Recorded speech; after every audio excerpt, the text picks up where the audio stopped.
ورحمۃ اللہ وبرکاتہ۔ الحمد للہ وحدہ والصلاة والسلام علی من لا نبی بعدہ اما بعد۔ ساتواں پارہ وَإِذَا سَمِعُوا، اس کے شروع میں اللہ تبارک و تعالی نے ان عیسائیوں کا ذکر کیا کہ جنہوں نے بادشاہ حبشہ نجاشی کے دربار میں قرآن سنا اور قرآن سن کر ان پر ایسی رقت طاری ہوئی کہ ان کی آنکھوں سے آنسو بہنے لگے، اور انہوں نے حق کا اعتراف کیا اور حق کو پہچان لیا۔ ان کی اللہ تعالیٰ نے یہاں پر تعریف کی ہے۔ اس کے بعد ایمان والوں کو مخاطب کرتے ہوئے یہ بات کہی گئی کہ تم حلال اور پاکیزہ رزق کھاؤ، اور ساتھ ہی یہ فرمایا گیا کہ جو چیزیں اللہ نے حلال کی ہیں ان کو اپنے اوپر حرام نہ کرو۔ پھر اہل ایمان کو بتایا گیا کہ شراب اور جوا ان کے ذریعے شیطان کس طریقے سے مسلمانوں کے درمیان ان کے دلوں میں ایک دوسرے کے بارے میں بغض اور عداوت ڈالتا ہے، اور یہ کہ شراب اور جوئے کے ذریعے کس طریقے سے وہ مسلمانوں کو اللہ کے ذکر اور نماز کو قائم کرنے سے وہ روکتا ہے، جس سے پتہ چلا کہ نماز سے دور کرنے کے لیے اور اللہ کے ذکر سے، اللہ کے دین سے دور کرنے کے لیے شیطان کا ایک مؤثر اور کامیاب ہتھیار وہ شراب اور جوا بھی ہے، جس کے اندر مبتلا کر کے انسان کو اللہ کی عبادت سے بھی دور کر دیتا ہے اور اللہ کے دین سے بھی اس کو دور لے جانے میں وہ کامیاب ہو جاتا ہے۔ اس کے بعد اللہ تعالیٰ نے یہاں پر ایک مسئلہ بیان فرمایا کہ جب کوئی شخص حج اور عمرے کا احرام پہن لے، یعنی حج اور عمرے کی نیت کر لے، تو اس حالت میں اس کے لیے شکار کرنا حرام ہے۔ اللہ تبارک و تعالی نے فرمایا، اے ایمان والو، اللہ تبارک و تعالی تمہیں شکار کے ذریعے ضرور آزمائے گا، یعنی جب تم اکیلے ہوگے، تنہا ہوگے، تمہارے ساتھ کوئی اور نہیں ہوگا، تو عین ممکن ہے احرام کی حالت میں جب تم حج یا عمرے کے ارادے سے اللہ کے گھر کا ارادہ کر کے جا رہے ہو تو راستے میں کسی جگہ پر تمہیں کوئی شکار نظر آ جائے، یہ عین ممکن ہے، اور یہ اللہ تبارک و تعالی کی طرف سے تمہاری آزمائش ہوگی، تمہارا امتحان ہوگا۔ اس طرح سے امتحان لینے میں حکمت کیا ہے؟ لِيَعْلَمَ اللَّهُ مَن يَخَافُهُ بِالْغَيْبِ، تاکہ اللہ تبارک و تعالی اس بندے کو جان لے جو علیحدگی میں، تنہائی میں اللہ تبارک و تعالی سے ڈرنے والا ہے۔ یہ اس کے ایمان کا امتحان ہوگا۔ اور آج خاص طور پر آج کے دور میں ہمارا بھی اس طرح سے کئی دفعہ امتحان ہوتا ہے، جب ہم کسی ایسی جگہ پر ہوں جہاں پر ہمیں انسانوں میں سے، مخلوق میں سے کوئی دیکھنے والا نہ ہو، اور ہمیں کسی غلط کام کے کرنے کا موقع مل رہا ہے، تو ہم یہ سوچ کر، یہ تصور کرتے ہوئے وہ غلط کام نہ کر بیٹھے کہ مجھے کوئی دیکھ تو نہیں رہا ہے۔ اللہ دیکھ رہا ہے، انسان نہیں دیکھ رہے، مخلوق کی نظروں سے چھپے ہوئے اوجھل ہے، چار دیواری میں ہے، بند کمرے کے اندر ہے، نہ بندہ ہے نہ بندے کی ذات ہے وہاں پر، لیکن بندوں کا خالق اور بندوں کا رب انسان کو دیکھ رہا ہے۔ انسان کتنا ہی کیوں نہ چھپ جائے، کس قدر تنہائی کے اندر موجود کیوں نہ ہو، لوگوں کی محفل سے کتنا اپنے آپ کو دور کیوں نہ لے جائے، اللہ تبارک و تعالیٰ پھر بھی اس کی ایک ایک حرکت کو جانتا بھی ہے اور اس کے ایک ایک عمل سے خوب باخبر ہے۔ اور آج کے دور کے اندر ہمارے ایمان کا اس طریقے سے امتحان بہت زیادہ لیا جاتا ہے، خاص طور پر جب ہم علیحدگی کے اندر بیٹھ کر موبائل کا استعمال کرتے ہیں، انٹرنیٹ کا استعمال کرتے ہیں، تو وہاں پر بہت ساری ایسی چیزیں سامنے آتی ہیں کہ جن کا دیکھنا اور جن کی طرف نظر اٹھانا وہ شرعاً جائز نہیں ہوتا ہے، بندہ یہ سمجھ کر تنہائی کے اندر موبائل کا غلط استعمال کرتا رہے، یہ سمجھ کر علیحدگی کے اندر انٹرنیٹ کا منفی استعمال کرتا رہے کہ مجھے کوئی دیکھنے والا تو نہیں ہے، کسی کو پتہ نہیں چلے گا، میں اگر کوئی غلط منظر دیکھ لوں گا، کوئی غلط چیز دیکھ لوں گا، کسی کو کانوں کان خبر نہیں ہوگی، یہ اس کی غلط فہمی ہے۔ جہاں پر بندے دیکھ رہے ہوں وہاں پر انسان اگر وہ چیز دیکھنے سے کتراتا ہے، لیکن جہاں پر کوئی بھی نہیں صرف اللہ اس کو دیکھ رہا ہے، وہاں پر اس کے اندر یہ جرت کہاں سے آ جاتی ہے؟ حالانکہ چاہیے یہ تھا وہ جتنا مرضی تنہائی کے اندر چلا جائے اس کے دل کے اندر یہ خوف ہوتا، یہ احساس ہوتا، اور اس چیز کا علم اس کے دل کے اندر ہونا چاہیے تھا، میں جتنا مرضی چھپنا چاہوں لوگوں سے چھپ سکتا ہوں، اللہ سے نہیں چھپ سکتا ہوں۔ اس لیے اللہ تعالیٰ نے ایک جگہ پر فرمایا یستخفون من الناس ولا یستخفون من اللہ، یہ گناہ کرتے ہوئے لوگوں سے چھپتے ہیں لیکن اللہ سے نہیں چھپتے ہیں، یعنی لوگوں کا حیا کرتے ہیں، اللہ کا حیا نہیں کرتے ہیں۔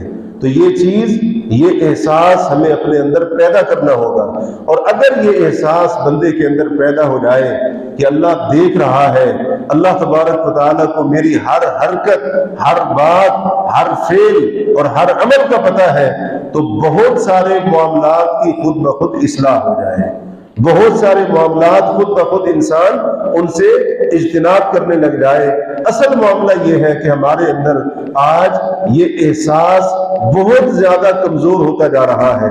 یہی وجہ ہے کہ جس کو بھی جس طریقے سے بھی علیحدگی کے اندر غلط کام کرنے کا موقع ملتا ہے، وہ اس کو موقع غنیمت سمجھ کر اس برائی کو ایسے کرتا ہے جیسے اس کے لیے وہ کام کرنا ضروری ہو چکا ہو۔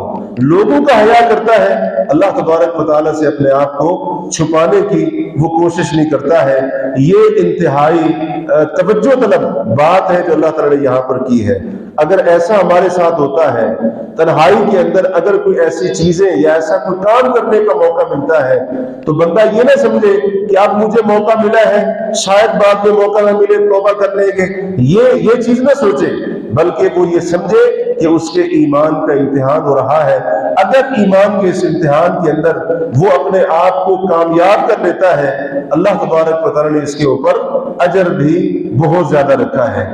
اس کے بعد اللہ تعالیٰ نے کعبہ کا ذکر فرمایا، اور اسی طرح سے اس کی حرمت کا ذکر فرمایا، حرمت والے مہینے، اور جو جانور حج کے موقع پر قربانی کے لیے بھیجے جاتے ہیں ان کا بھی ذکر فرمایا، اور اسی کے ساتھ ہی اللہ تعالیٰ نے کچھ ان جانوروں کا ذکر کیا جو مخصوص قسم کے جانور مشرکین اپنے بتوں کے لیے چھوڑ دیا کرتے تھے، وہ اپنے بتوں کے لیے ان کو آزاد کر دیتے تھے، نہ ان کے اوپر سواری کرتے اور نہ ہی کسی اور طریقے سے ان سے فائدہ اٹھانے کی کوشش کرتے تھے، اس عقیدے کے تحت کہ اب ہم نے اپنے ان جانوروں کو اپنے بتوں کی رضامندی اور ان کی خوشنودی کے لیے آزاد کر دیا ہے، لہٰذا اسے کوئی ذاتی کام نہیں لیا کرتے تھے۔ یہ وہ شرک تھا جس کے اندر وہ مبتلا تھے، اور جس کی تفصیل اللہ تعالیٰ نے سورۃ الانعام کے اندر بڑی وضاحت کے ساتھ بیان فرمائی ہے کہ وہ جانوروں کے تعلق سے کس انداز سے، کس طریقے سے وہ شرک جیسے عظیم اور کبیرہ گناہ کے اندر مبتلا ہو چکے تھے۔ اس کے بعد اللہ تعالیٰ نے قیامت کے حالات کا ذکر فرمایا، تمام رسول وہ اللہ کے سامنے کھڑے ہوں گے، اللہ تعالیٰ رسولوں سے بھی سوال کرے گا، اور خاص طور پر حضرت عیسیٰ علیہ السلام سے سوال کیا جائے گا، کیا آپ نے لوگوں کو حکم دیا تھا کہ میری اور میری والدہ کی عبادت کرو اور ان کو معبود بنا لو؟ حضرت عیسیٰ علیہ السلام فرمائیں گے کہ اللہ میرے شایان شان یہ کیسے ہو سکتا ہے کہ میں لوگوں کو اپنی بندگی کی دعوت دوں، یا یہ کہوں کہ میری ماں معبود ہے، میری ماں مریم کو معبود بنا لو، اس کی عبادت کرو، یعنی میں نے ایسی کوئی تعلیم ان کو نہیں دی تھی۔ سورت کے آخر میں اللہ تعالیٰ نے بتایا قیامت کا دن ہوگا، اللہ تعالیٰ فرمائے گا قال اللہ ھذا یوم ینفع الصادقین صدقہم، اللہ تعالیٰ کی طرف سے اعلان ہوگا یہ وہ دن ہے جس دن سچوں کو ان کی سچائی فائدہ دے گی۔ سچوں سے مراد یہاں پر توحید والے ہیں۔ اس دنیا کے اندر توحید سے بڑا کوئی سچ نہیں ہے، اور اس دنیا میں شرک سے بڑا کوئی جھوٹ نہیں ہے۔ قیامت کے دن جو موحدین ہوں گے، دنیا میں توحید کے مطابق زندگی گزارنے والے، اللہ تعالیٰ فرمائے گا آج موحدین کو، توحید والوں کو ان کی توحید فائدہ دے گی، اور پھر ان کے لیے جنت کا اعلان بھی ہے جو کہ سب سے بڑی کامیابی ہے۔ تو اس سے ہمیں یہ بات سیکھنی چاہیے کہ اس دنیا کے اندر سب سے پہلے ہمیں اپنے عقیدے کی اصلاح کی طرف توجہ دینی چاہیے، عقیدہ توحید کو اختیار کرنا چاہیے۔ عقیدے کے اندر اگر کوئی کمی کوتاہی موجود ہے، عقیدے کی کوئی خرابی ہمارے اندر موجود ہے، تو فوراً سے پہلے اس کی اصلاح کریں، کیونکہ باقی ساری برائیاں، ساری کوتاہیاں وہ قابل معافی ہے، لیکن اگر عقیدے کے اندر شرک کی اور ایمان کے اندر کفر، بدعت وغیرہ کی ملاوٹ ہے، اللہ تبارک و تعالیٰ کے ہاں اس کی کوئی معافی نہیں ہے۔ خاص طور پر شرک کے بارے میں تو اللہ تعالیٰ نے نام لے کر فرمایا ہے ان اللہ لا یغفر ان یشرک بہ، اللہ تعالیٰ اس بات کو کبھی معاف نہیں کرے گا کہ اس کے ساتھ کسی کو شریک ٹھہرایا جائے۔ اس لیے بندہ اپنے عقیدے کے اوپر نظر ثانی کرے، غور کرے اس کے اوپر کہ کہیں میرے عقیدے کے اندر کسی طریقے سے شرک داخل تو نہیں ہو چکا ہے۔ اگر لا علمی کے اندر اس کے عقیدے میں شرک کی ملاوٹ ہو چکی ہو تو وہ اپنے عقیدے کو شرک سے پاک کرے اور اپنے عقیدے کو خالص اور صاف ستھرا بنائے۔ حشر کے میدان میں انسان کے لیے کامیابی کا سب سے بڑا اور بنیادی ذریعہ وہ عقیدہ توحید ہے، عقیدہ توحید ہے۔ باقی ساری کی ساری غلطیاں اگر اللہ چاہے گا معاف فرما دے گا، اور اگر عقیدہ توحید نہیں ہے، بندے کا دامن شرک سے لٹکا ہوا ہے، تو پھر بڑی بڑی عبادتیں، بڑے بڑے نیک اعمال انسان کے تباہ ہو جائیں گے اور ان کی کوئی حیثیت اور کوئی وقت وہاں پر نہیں ہوگی۔ اس کے بعد سورۃ الانعام شروع ہو رہی ہے، اور اس سورت کے شروع میں اللہ تبارک و تعالیٰ نے مشرکین کے شرک کا ذکر کرتے ہوئے یہ بات بیان فرمائی ہے کہ مشرکین اپنے معبودوں کو اللہ کے برابر قرار دیتے ہیں۔ اس سے ایک غلط فہمی کا ازالہ ہوا۔ آج لوگ کہتے ہیں اس وقت کے لوگ، اس دور کے لوگ اپنے معبودوں کو اللہ سمجھتے تھے، خالق سمجھتے تھے۔ قرآن بتاتا ہے کہ وہ اپنے معبودوں کو اللہ خالق نہیں سمجھتے تھے، بلکہ اپنے معبودوں کو اللہ کے برابر کر دیتے تھے۔ کیسے برابر کرتے تھے؟ اللہ والی صفات دے کر، جو حق اللہ کا ہے وہ اپنے معبودوں کو دے کر اللہ کے ان کو برابر کر دیا کرتے تھے۔ اور یہی کام آج مسلمان بھی کرتا ہے۔ اللہ کے نیک بندوں کو جب اللہ کا حق دیتا ہے، عبادت اللہ کا حق ہے، جب اللہ کے کسی نیک بندے کے لیے وہ عبادت کا کام کریں گے تو ہم نے اللہ کا حق بندے کو دے دیا، مخلوق کو دے دیا۔ جب اللہ کا حق بندے اور مخلوق کو دے دیا ہے، ہم نے اس عمل کی وجہ سے اس بندے کو، مخلوق کو، بندے اور مخلوق کے رتبے سے اٹھا کر خالق کے درجے کے اوپر بٹھا دیا ہے اور اس کو اس طرح سے اللہ کے برابر کر دیا ہے۔ اور یہ کیا ہو جائے گا؟ یہ شرک ہو جائے گا، جو اسلام کے اندر سب سے بڑا ظلم بھی ہے اور بڑے گناہوں میں سے سب سے بڑا گناہ ہے، سب سے بڑا گناہ ہے۔ تو اس لیے اس غلط فہمی کا بھی ازالہ ہونا چاہیے۔ مشرکین مکہ جن کے انہوں نے بت بنا رکھے تھے، وہ کوئی عام بت نہیں تھے، وہ ایسے پتھر نہیں تھے کہ کوئی بھی پتھر اٹھا کر ان کی شکل و صورت بنا کر، اور اسی طرح سے کوئی لکڑی اٹھا کر ایک تصوراتی خیالی جو ہے نا کوئی شکل بنا کر، مورتی بنا کر انہوں نے رکھ دی ہو بیت اللہ کے اندر، اس کے آس پاس، اور اس کی عبادت شروع کر دی ہو۔ نہیں، انہوں نے جو بت بنا رکھے تھے وہ نیک لوگوں کے تھے، وہ پیغمبروں کے بت ہوا کرتے تھے۔ اور اس کی دلیل صحیح بخاری کے اندر نبی علیہ الصلوۃ والسلام جب تشریف لائے فتح مکہ کے موقع کے اوپر، آپ نے حکم دیا بیت اللہ کے اندر جو بت رکھے ہوئے ہیں ان کو نکالا جائے، اللہ کے گھروں کو، اللہ کے گھر کو ان بتوں سے پاک کیا جائے۔ تو صحیح بخاری کی روایت کے الفاظ ہیں، اللہ کے گھر میں سے، بیت اللہ میں سے جو بت نکالے گئے ان میں ایک بت حضرت ابراہیم کا اور ایک حضرت اسماعیل کا تھا۔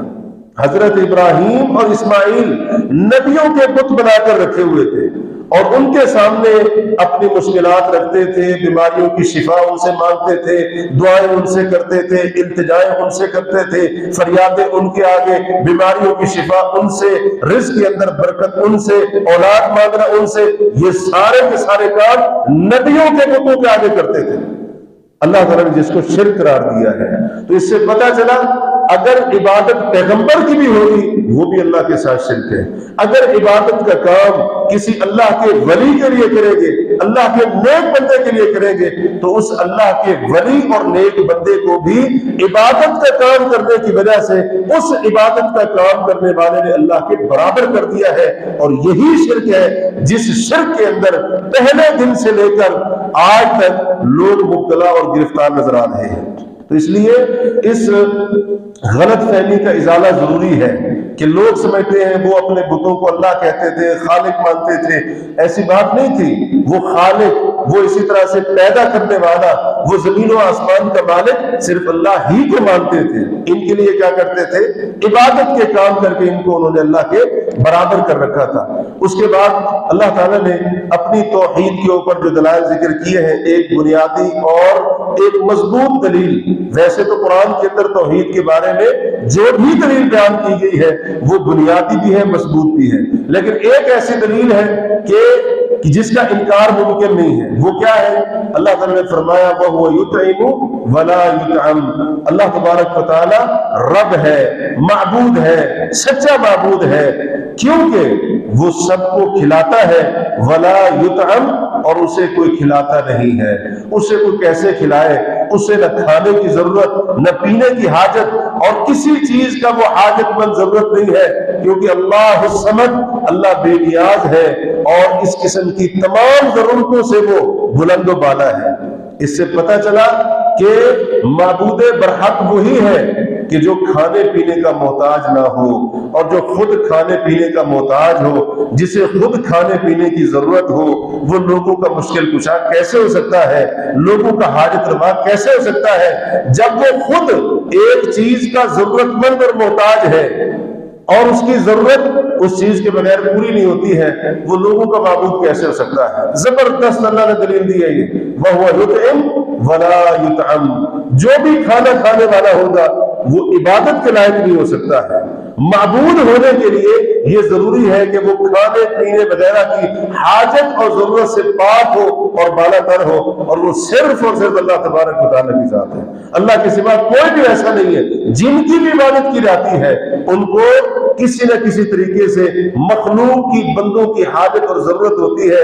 اللہ ہی ہے جسے کسی مخلوق بندے کی حاجت اور ضرورت نہیں ہے، بلکہ وہی حاجت روا ہے، وہی مشکل کشا ہے، اور وہی سب کی بگڑی بنانے والا ہے. سب کے نفع اور نقصان کا مالک وہی ہے. اس کے بعد اللہ تبارک و تعالیٰ نے یہاں پر اپنی ایک سنت یعنی اپنے ایک طریقے کا ذکر فرمایا ہے. وہ یہ، اگر کوئی شخص گناہ کا کام کرتا ہے اللہ تبارک و تعالیٰ اس کو ڈھیل دیتا ہے. وہ سمجھتا ہے کہ شاید میرے اوپر اللہ کا بہت بڑا کرم ہے، اللہ کی بہت زیادہ رحمت ہے. حقیقت میں وہ اللہ کی رحمت نہیں ہوتی ہے، بلکہ اللہ تعالیٰ کی طرف سے اس کی رسی کو کچھ وقت کے لیے، چند دنوں کے لیے ڈھیلا کر دیا گیا ہوتا ہے. اللہ تبارک و تعالیٰ ایسے لوگوں کے اوپر دنیا میں دنیاوی آسائشوں نعمتوں کی بارش کر دیتا ہے. وہ سمجھتے ہیں کہ ہمارے اوپر سب کچھ، ہر چیز کی فراوانی ہو گئی، لہٰذا اللہ تعالیٰ راضی ہے. اللہ راضی نہیں ہوتا ہے. فرمایا جب وہ غافل ہو جاتے ہیں اللہ تبارک و تعالیٰ پھر اچانک ان کو پکڑتا ہے. اس لیے دنیا کے اندر جو انسان گناہ کے کاموں کے اندر مبتلا ہو، نافرمانیاں کیے جا رہا ہو، اور اس کے اوپر اللہ کی نعمتیں ہوتی جا رہی، انعامات ہی ہوتے جا رہے ہیں، وہ یہ نہ سمجھے اللہ کا میرے اوپر کرم ہے، بلکہ فوراً وہ اس بات کو بھاپ لے، جان لے کہ اللہ تعالیٰ نے میری رسی کو شاید ڈھیلا کر دیا ہے. نبی علیہ الصلوۃ والسلام کی حدیث بھی ہے، اذا رأیت اللہ، جب تم اللہ کو دیکھو، یعطی العبد، کہ اللہ تعالیٰ بندے کو عطا کر رہا ہے، علی معاصیہ، اس کے گناہوں کے باوجود، من الدنیا ما یحب، دنیا میں سے جو وہ چاہتا ہے اللہ سب اس کو دیتے جا رہا ہے. فَإِنَّهُ استدراج، تو پھر جان لو یہ اللہ کی طرف سے ڈھیل ہے، اللہ کی طرف سے یہ مہلت ہے. اس بندے کو کسی قسم کی خوش فہمی میں نہیں رہنا چاہیے. حضرت ابراہیم علیہ السلام کا ذکر ہوا، باپ کو انہوں نے توحید کی دعوت دی، قوم کو توحید سمجھانے کی کوشش کی، قوم نے آگے سے جھگڑا کیا، اور اسی طرح سے ان کے ساتھ جو معاملہ کیا اس کی تفصیلات ہم کئی بار سنتے رہتے ہیں. اللہ تعالیٰ نے اس مقام پر 18 نبیوں کا ذکر کرنے کے بعد فرمایا وَلَوْ أَشْرَكُوا لَحَبِطَ عَنْهُمْ مَا كَانُوا يَعْمَلُونَ، اگر بالفرض ان میں سے کوئی نبی شرک کر لیتا تو ان نبیوں کے بھی اعمال برباد ہو جاتے ہیں. شرک ایسا خطرناک گناہ ہے جو انسان کی بڑی سے بڑی نیکیاں ان کو تباہ و برباد کرنے کے لیے کافی ہے۔ اگر پیغمبروں کے بارے میں یہ کہا جا رہا ہے تو ہم لوگوں کی کیا اوقات اور کیا حیثیت ہے؟ اس لیے بندہ اپنے عقیدے کو شرک سے محفوظ رکھے۔ یہ سورۃ الانعام کا سب سے بڑا پیغام یہی ہے، سب سے بڑا اور بنیادی مضمون یہی ہے سورت کا، اللہ کی توحید کو اختیار کرنا اور شرک سے اپنے آپ کو بچانا۔ اور آخر میں اللہ تبارک و تعالیٰ نے ایک بار پھر سے اپنی قدرت، اپنی وحدانیت کے دلائل ذکر کیے کہ اللہ تبارک و تعالیٰ صبح کو نکالتا ہے، اسی طرح سے باغات کا پیدا کرنا وغیرہ بہت ساری اپنی نشانیاں ذکر کی ہیں۔ اور یہ کہ لوگوں نے جو انواع و اقسام کے شرک اللہ تعالیٰ کے ساتھ کیے، کچھ لوگوں نے جنوں کو اللہ کا شریک بنا دیا، کچھ لوگوں نے اللہ تعالیٰ کی اولاد بنا دی، اللہ تبارک و تعالیٰ نے ان سب کی تردید کی ہے اور عقیدے کی جتنی بھی خرابیاں تھیں اللہ رب العالمین نے ان کا رد فرمایا ہے۔ اور یہ تفصیل اگر ہم پڑھنا چاہیں تو یہ ہم سورۃ الانعام کو پڑھ سکتے ہیں۔ ایک آیت انتہائی قابل غور ہے یہاں پر، وہ ہے سورۃ الانعام کی آیت نمبر 50، پارہ یہ 7واں سورۃ الانعام آیت نمبر 50۔ اور اس آیت کا ترجمہ اور اس کی تفسیر ہمیں خود بھی پڑھنی چاہیے اور اس کے اوپر غور کرنا چاہیے۔ اللہ تبارک و تعالیٰ نے آج کے مسلمانوں کے عقائد کے اندر جو بہت ساری خرابیاں ہیں، ان تمام خرابیوں کی اصلاح ایک اس آیت کے ذریعے کر دی ہے۔ اگر کوئی اپنے عقیدے کی اصلاح کرنے کا خواہش مند ہو، اللہ تعالیٰ نے فرمایا قُلْ لَا أَقُولُ لَكُمْ عِنْدِي خَزَائِنُ اللَّهِ، اے نبی علیہ السلام آپ کہہ دیجئے میں تم سے یہ نہیں کہتا ہوں میرے پاس اللہ کے خزانے ہیں۔ اور آج لوگ کیا کہتے ہیں؟ کلمہ پڑھنے والے نبی کریم صلی اللہ علیہ وسلم کے بارے میں کیا عقیدہ رکھتے ہیں کہ اللہ تعالیٰ کے سارے خزانے اور اللہ کے سارے خزانوں کی چابیاں ہیں ہی اللہ کے رسول کے ہاتھ میں۔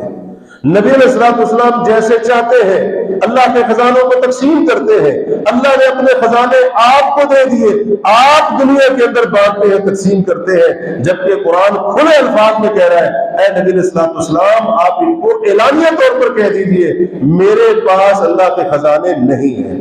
ایک طرف لوگوں کا گھڑا ہوا عقیدہ، دوسری طرف قرآن کا بتایا ہوا عقیدہ۔ یقیناً قرآن کا سکھایا ہوا بتایا ہوا عقیدہ برحق ہے، لوگوں نے جو بات گھر رکھی ہے، مشہور کر رکھی ہے، یہ ان کی خود ساختہ بات ہے، یہ ان کا خود ساختہ عقیدہ ہے۔ قرآن نے اس مقام پر نبی علیہ السلام کو اعلان کرنے کا حکم دیا، آپ کہہ دیجئے وَلَا أَعْلَمُ الْغَيْبِ، میں غیب نہیں جانتا ہوں، میں غیب نہیں جانتا ہوں۔ آج لوگوں نے کیا عقیدہ بنا رکھا ہے؟ نبی کریم علیہ السلام عالم الغیب ہے، جو کچھ پہلے ہو چکا ہے آپ وہ بھی جانتے ہیں، جو آئندہ ہوگا آپ وہ بھی جانتے ہیں، وہ بھی آپ کے علم ہے۔ حالانکہ یہ سب اللہ کے علم کی شان ہے۔ اللہ کا علم وہ نبی علیہ السلام کے لیے ثابت کرنے کی کوشش کی اور نبی علیہ السلام کو عالم الغیب کہا۔ قرآن کہہ رہے بلا عالم الغیب، آپ کہہ دیجئے میں غیب نہیں جانتا ہوں۔ اگر نبی صلی اللہ علیہ وسلم عالم الغیب تھے، قرآن کے ایک مقام کے اوپر تو عقیدے کے اس مسئلے کو واضح الفاظ میں بیان کرنا چاہیے تھا، یوں کہنا چاہیے تھا نبی کہہ دیجئے میں غیب جانتا ہوں، یہ کہنا چاہیے تھا، یہ تعلیم ہونی چاہیے تھی، جبکہ اس کے الٹ کہا جا رہا ہے، جس کا مطلب یہ ہے لوگوں کا نظریہ غلط ہے اور قرآن نے جو عقیدہ سکھایا اور بتایا ہے یقیناً وہ حق اور سچ ہے۔ تو اس سے ہمیں ایک دعوت فکر بھی مل رہی ہے کہ لوگوں نے جو الجھنے اور اسی طرح سے یہ مختلف ٹیڑے بیڑے عقیدے راستے نکال رکھے ہیں، ان کے پیچھے بھاگنے کی بجائے ہمیں چاہیے کہ ہم خود اللہ کی کتاب کی طرف آئیں، قرآن مجید کو پڑھیں اور اسی طرح سے اپنا عقیدہ، اپنا عمل، دیگر معاملات قرآن مجید کو پڑھتے جائیں، اپنے عقیدے، عمل، دیگر معاملات کو اللہ کی کتاب کے اوپر پیش کرتے جائیں۔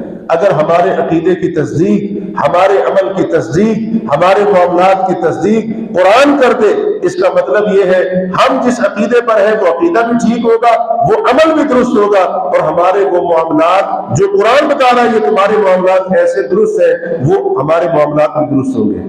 لیکن اگر قرآن سے ان کی تردید ہو رہی ہو، قرآن ان کو ریجیکٹ کر رہا ہے، اس کا مطلب یہ ہے ہمارے پہ اس عقیدے میں، ہمارے اس عمل میں، ہمارے ان معاملات کے اندر کہیں نہ کہیں کوئی غلطی موجود ہے جس کی ہمیں پھر فوراً اصلاح کرنی چاہیے۔ اللہ تبارک و تعالیٰ سے دعا ہے اللہ تعالیٰ ہمیں عقیدہ توحید کو سمجھنے کی توفیق عطا فرمائے اور اللہ تبارک و تعالی ہمیں ایمان خالص عطا فرمائے جب تک اللہ تعالیٰ زندگی دے عقیدہ توحید کے اوپر، اور جب موت دے اللہ تعالیٰ عقیدہ توحید کے اوپر ہمارا خاتمہ فرمائے۔ اقول قولی ھذا واستغفر اللہ لی ولکم۔